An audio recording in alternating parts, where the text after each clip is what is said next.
중동 상황에 대해서 기획개선처 장관이 되셔서 해결할 문제는 아니지만 정부 차원에서 이건 판단할 문제라는 생각이 들어서 장관이 돼서 국무회의를 하게 되면 한번 긴급하게 판단할 문제가 아닌가. 호르무즈 해협에서 일본이 이란과의 협상을 통하여 일본 원유를 운반하는 배를 통과시키는 거 합의한 거 아시죠? 기사 나왔죠. 예, 예. 그건 뭐냐. 그리고 그 시기도 아주 절묘했어요.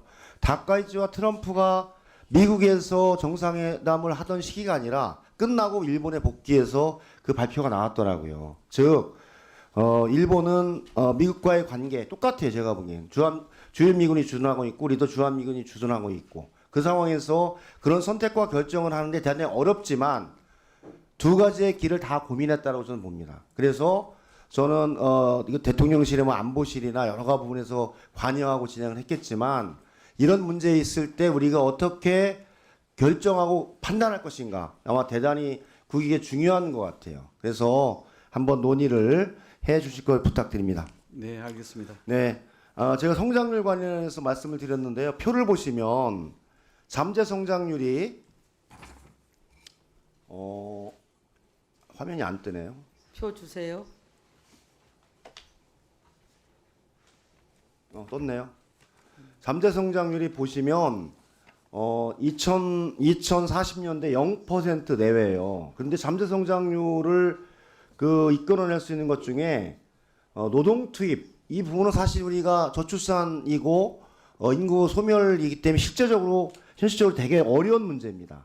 그래서 결론은 잠재 성장률을 끌어내기 위해서는 총 요소 생산성을 키워내서 잠재 성장률의 모멘텀을 삼는 게 대단히 중요하고 그렇기 때문에 지금 재정에서 AI를 중심으로 한 신산업에 대한 투자를 좀 고민하고 있지 않습니까? 네.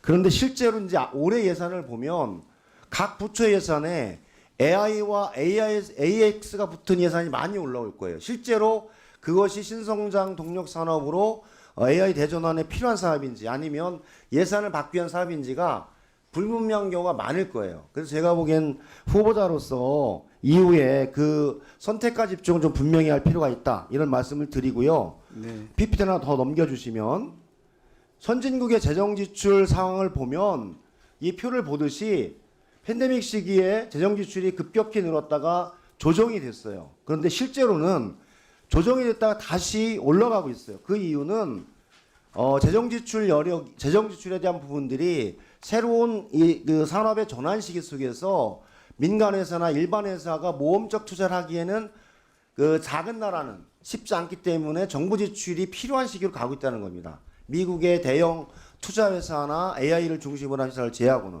하나 더 넘겨주시죠. 그리고 선진국과 신흥국의 GDP 대비 정부 부채 비율도 경향적으로 줄어드는 게 아니라 늘어나고 있습니다. 즉 부채의 위험성도 있지만 재정 건설성의 우려를 잘 관리해 나가면서 미래 투자 부분들이 중요하기 때문에 선진국, 신흥국을 다 포함해서 늘고 있다 이렇게 보고 있습니다. 하나 더 넘겨주세요.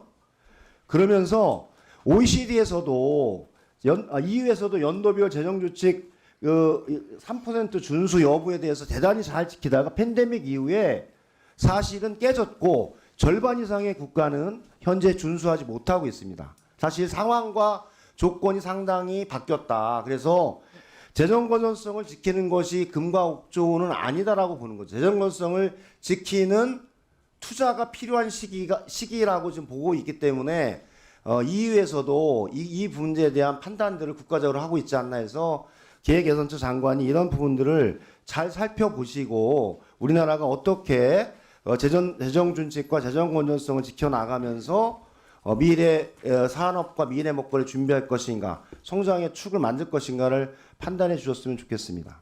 마지막으로 짧게 하나만 더 하겠습니다. 국민참여 예산제인데요. 사실은 쭉 2019년부터 현재까지 2022년까지 늘어오다가 2023년부터 25년까지 거의 대폭 줄었습니다.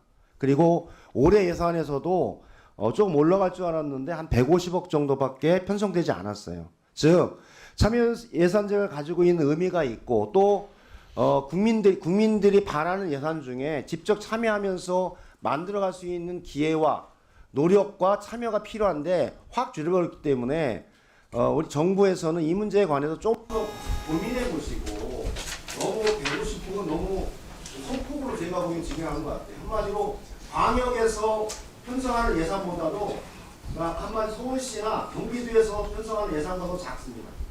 네. 근데 뭐냐면 이거는 그냥 보여주기식으로 안 할 수 없으니까 한 것처럼 보이는 거예요. 네. 하지 말고 설계를 한번 해보고 참여 예산 정책관도 이번 기획 예산중에 생겼어요.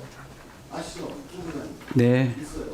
잘 보시고 저희가 토론회로 진행을 했었는데 한번 살펴보시고 국민들이 참여하면서 새로운 길 열 수 있도록 기회를 만들어 주실 것을 부탁드립니다. 마지막으로 의견 한번 주시죠. 네, 알겠습니다.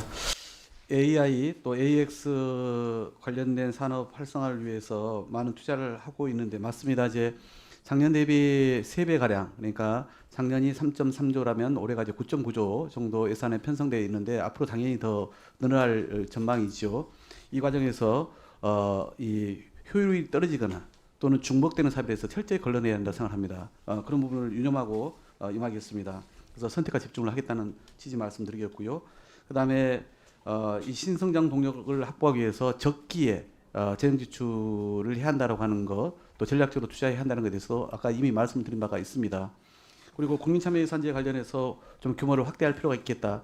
이미 국민참여예산과 관련해서 기존 방식과 달리 좀 더 이 민간 전문가와 시민단체들로 참여하는 이 평가단 자체도 또 자문단도 이렇게 새롭게 좀 구성을 폭을 넓혀서 하고 있습니다.